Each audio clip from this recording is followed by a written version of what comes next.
Hello students. तो एक बार फिर से आप लोगों का स्वागत है हमारे चैनल मैथ्स आइलैंड में। तो आज के इस वीडियो में हम चैप्टर 14 में बहुलक निकालने सीखेंगे, यानी मोड निकालने के लिए सीखेंगे किस तरह से मोड निकाली जाती है। और मोड निकालना बहुत ही सिंपल होता है, बहुत ही आसान होता है। बस आपको जो है इसका जो फॉर्मूला है उसे आपको याद होना चाहिए। तो यहाँ पे मैंने एक्सरसाइज 14.2 का क्वेश्चन नंबर 1 लिया है, जिसमें हमें बहुलक और माध्य दोनों निकालना है, यानी मीन और मोड दोनों निकालना है। लेकिन इस चैप्टर में हम सिर्फ जो है मोड निकालना सीखेंगे। इस क्वेश्चन में सिर्फ मोड निकालेंगे, क्योंकि मीन निकालना हम लोगों ने इससे पहले सीख लिया है। तो इस वीडियो में फोकस हमारा मोड निकालने पर होगा। तो इस वीडियो में हम मोड निकालने के लिए सीखेंगे। मैंने यहाँ पे पहले से ही क्वेश्चन लिख लिया है और इसका टेबल बना लिया है।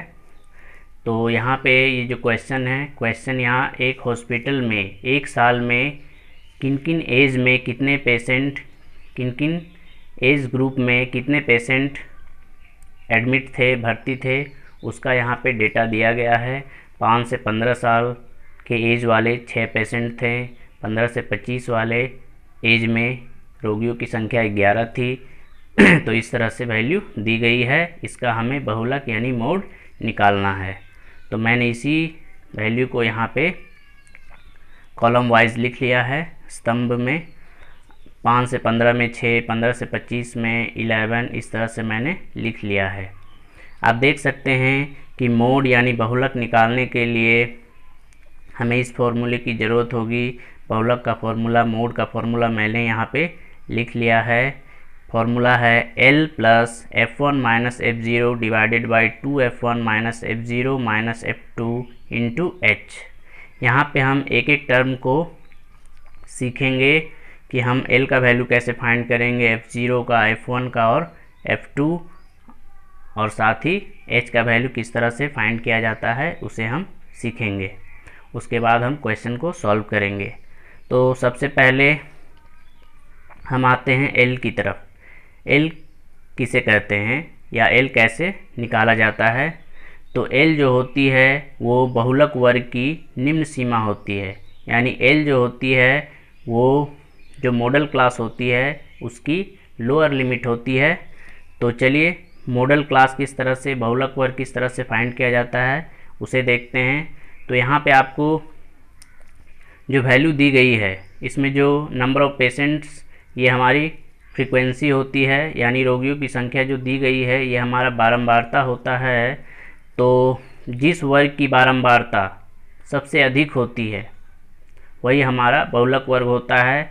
तो यहाँ पे आप देख सकते हैं कि इस वर्ग की इसमें सबसे बड़ी वैल्यू ढूंढते हैं तो सबसे बड़ी वैल्यू ये है, यानी हम कह सकते हैं कि इस वर्ग की बारंबारता सबसे अधिक है, यानी ये वर्ग हमारा जो है बहुलक वर्ग होगा। यानी जिस क्लास इंटरवल की फ्रीक्वेंसी सबसे अधिक होती है, जिस क्लास इंटरवल की फ्रीक्वेंसी सबसे अधिक होती है वो क्लास इंटरवल हमारा मॉडल क्लास होता है। और उसी मॉडल क्लास का जो लोअर लिमिट होता है, यानी निम्न सीमा होती है, वो हमारी L का वैल्यू होती है। तो चलिए यहाँ पे हम मॉडल क्लास हमें मिल चुकी है। यहाँ पे सबसे बड़ी वैल्यू आप देख सकते हैं कि सबसे बड़ी वैल्यू यहाँ पे 23 है, और इसके सामने वाली जो क्लास है ये हमारा मॉडल क्लास होगी, यानी बहुलक वर्ग होगी। इसे हम एरो से डिनोट कर देते हैं कि ये हमारी जो है बहुलक वर्ग है, यानी मॉडल क्लास है। अब हम आते हैं F0, F1 और F2 की तरफ। ये किस तरह से फाइंड की जाती है, निकाली जाती है। तो जो मॉडल क्लास होती है, मॉडल क्लास की फ्रीक्वेंसी को हम, ये मॉडल क्लास की फ्रीक्वेंसी है 23, तो मॉडल क्लास की फ्रीक्वेंसी को हम F1 कहते हैं। तो ये हमारा F1 का वैल्यू होगा। और यानी बहुलक वर्ग की जो बारंबारता होती है वो F1 की वैल्यू होती है। तो 23 हमारा जो है F1 का वैल्यू है। अब जो है इससे ऊपर वाली जो वैल्यू होती है, इससे बहुलक वर्ग से ठीक ऊपर वाले वर्ग की जो बारंबारता होती है वो हमारा f0 होता है। तो इसे हम लिख लेते हैं, ये f0 है। और बहुलक वर्ग से ठीक नीचे वाले वर्ग की जो बारंबारता होती है उसे हम f2 कहते हैं। तो यहाँ पे हमें तीनों वैल्यू f0, f1 और f2 मिल चुकी है।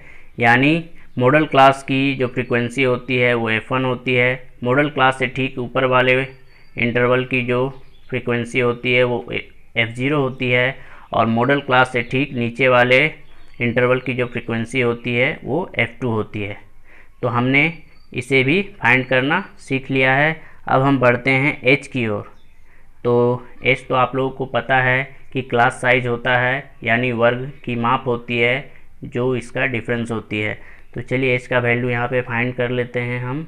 तो h इक्वल टू, यहाँ से आप किसी भी इंटरवल का डिफरेंस देखेंगे तो सभी इंटरवल यहाँ पे आपस में बराबर हैं।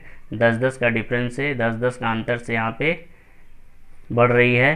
तो किसी को भी माइनस करके निकाल सकते हैं। 15 माइनस 5 करेंगे तो h का वैल्यू 15 माइनस 5 इक्वल टू 10 हमें मिल जाएंगे। अब चलिए इस क्वेश्चन को सॉल्व करते हैं। सारा वैल्यू हमें पता हो चुका है। तो सबसे पहले यहाँ पे बहुलक वर्ग जो मिला है हमें, मॉडल क्लास, उसे लिखते हैं। तो मॉडल क्लास का वैल्यू यहाँ पे हमें जो है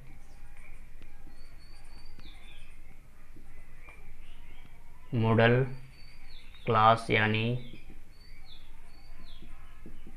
बहुलक वर्ग जो मिली है वो मिली है, यहाँ से आप देख सकते हैं 35 से 45। और इसी वर्ग की जो निम्न सीमा है, लोअर लिमिट है, वो हमारा L का वैल्यू होगा। L का वैल्यू यहाँ पे 35 हो जाएंगे। H का वैल्यू यहाँ पे मैंने फाइंड किया है 10 हो जाएंगे। f0 का वैल्यू यहाँ पे आप देख सकते हैं 21 है, तो उसे हम लिख लेंगे 21। f1 का वैल्यू यहाँ पे देख सकते हैं 23, और f2 का वैल्यू हमें 14 है, तो ये भी हम इसे लिख लेंगे। अब हम फॉर्मूले को लिखते हैं। तो मोड निकालने का फॉर्मूला होता है मोड बहुलक बराबर होता है L plus f1 minus f0 by 2f1 minus f0 minus f2 into h। चलिए वैल्यू को पुट करते हैं। सारा वैल्यू मैंने ऊपर लिख लिया है, तो इसे आप पुट कर देते हैं। L का वैल्यू आप देख सकते हैं 35 है, तो यहाँ पे 35 पुट करेंगे, प्लस f1 माइनस f0, यहाँ पे देख सकते हैं f1 और f0, यहाँ से भी देख सकते हैं f1 माइनस f0, यानी 23 माइनस 21। ऊपर लिखेंगे 23 माइनस 21 डिवाइडेड बाई 2f1, यानी f1 को 2 से मल्टीप्लाई करना है, तो 2 इंटू, और f1 का वैल्यू आप देख सकते हैं 23 है, माइनस f0 का वैल्यू 21 है, माइनस f2 का वैल्यू 14 है, तो इसे लिख लेंगे, और इंटू h का वैल्यू यहाँ आप देख सकते हैं, इसका वैल्यू यहाँ पे 10 है, तो उसे भी पुट कर लेंगे। अब इसे हम सॉल्व करते हैं। 35 को 35 लिखेंगे, प्लस इन दोनों को सब्ट्रैक्ट करेंगे तो 2 बचेंगे, इन दोनों को मल्टीप्लाई करेंगे तो 23 दूनी 46, और ये दोनों नेगेटिव नंबर है, माइनस माइनस को ऐड किया जाता है, लेकिन साइन माइनस का होता है ऐड करने से, क्योंकि दोनों नेगेटिव नंबर को ऐड कर रहे हैं। तो ऐड कर लेते हैं 5 और 3, 35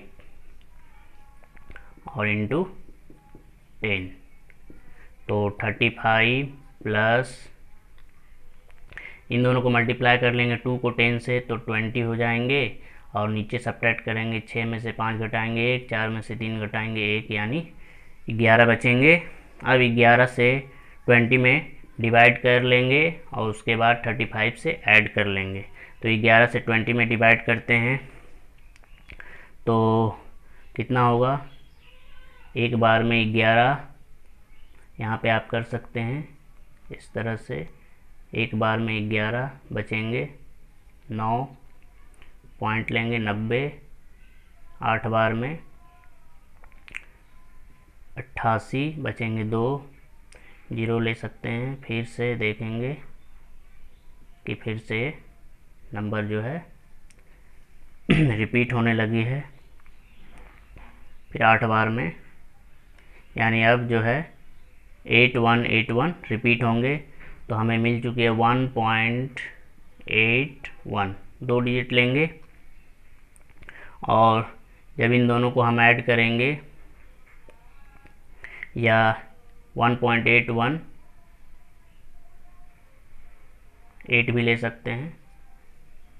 अब इन दोनों को ऐड करेंगे, 35 में 1 ऐड करेंगे तो 36.818 हो जाएंगे, 818। अगर डेसिमल के बाद 2 डिजिट हमें लेनी है, डेसिमल के बाद 2 डिजिट लेनी है, तो इस डिजिट को हम इग्नोर करेंगे। और इग्नोर करने से पहले ये एक रूल है, अप्रोक्सीमेशन का एक रूल है कि जब भी आप सन्निकट वैल्यू लेते हैं, तो जब ये वैल्यू जिसे हम इग्नोर कर रहे हैं वो 5 या 5 से ग्रेटर होता है, तो अगली वैल्यू में 1 प्लस कर देता है, 1 इंक्रीज़ कर देता है। तो ये फाइनली हमें 36.82 देंगे। अगर एक डिजिट डेसिमल के बाद एक डिजिट आपका आंसर है, तो आप सिर्फ इसे 36.8 लिखेंगे। अगर 2 डिजिट है डेसिमल के बाद, तो 36.82 आपका आंसर होगा। और यहाँ पे आप देख सकते हैं एज निकालना हमें ईयर्स में, यानी मॉडल एज निकालना है। तो ये एज जो है फाइनली हमारा आंसर जो होगा वो ईयर्स में होगा। तो ये हमारा 36.82 ईयर्स हमारा मॉडल एज है, यानी मोड है, यानी बहुलक है। तो ये क्वेश्चन हमारा सॉल्व हो चुका है। उम्मीद है कि बहुलक भी आपको अच्छी तरह से समझ में आ चुकी होगी और ये कितनी आसानी से निकल सकती है। इसमें आपको अलग से कोई और टेबल बनाने की ज़रूरत नहीं होती है। तो वीडियो पसंद आई हो तो इसे लाइक करें और इसी तरह की वीडियो और देखने के लिए चैनल को सब्सक्राइब करें। मिलते हैं नेक्स्ट वीडियो में, तब तक के लिए bye bye, thank you and take care.